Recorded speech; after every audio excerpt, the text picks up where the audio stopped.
పార్టీలో జరుగుతున్న పరిణామాలను అందరూ గమనిస్తున్నారు. ఇలా కార్యకర్తలు ముఖ్యంగా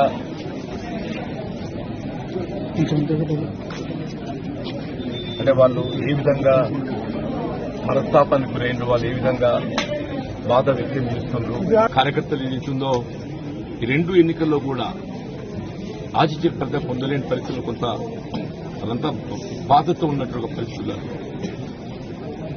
ఇవాళ మరి ఇక్కడ ఇంతకాలం ఏదైతుందో ఏ వ్యక్తినైతే పోరాటం చేసినామో మరి ఆ శాసనసభ్యుని ఏదైతుందో ఏకపక్షంగా పార్టీలు చేసుకోవడం పట్ల కార్యకర్తలందరూ కూడా వారి యొక్క బాధ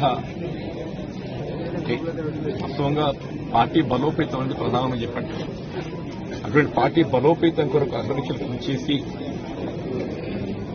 4 దశాబ్దాల ఈ ప్రాంతం పార్టీ పటిష్టానికి పనిచేస్తుంది, ప్రజలకు అందుబాటులో ఉండి సమస్యల పరిష్కారానికి తోడ్పడుతున్న పరిస్థితుల్లో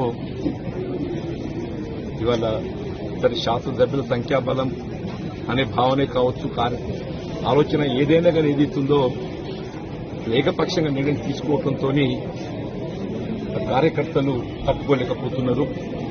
వారి యొక్క మరి ఆలోచన సూచనలు దానికి అనుగుణంగా భవిష్యత్తు కార్యక్రమాన్ని నిర్ణయం తీసుకొని చూస్తుంది. మరి భవిష్యత్తు కాలం నిర్ణయిస్తుంది. భవిష్యత్తు నిర్ణయం ఏదైతుందో కాలం నిర్ణయిస్తుంది, దానికి అనుగుణంగా ముందుకు శ్రీధర్ మీరు మాట్లాడారు కదా, మీరు అంటే ఆయన సమ్మతించారా? విద్వత్ సంతృప్తి అనేది కాదు, జరిగిన పరిణామాలపై ఏదైతుందో చర్చించడం జరిగింది. జరిగిన పరిణామాలపై చర్చించడం జరిగింది.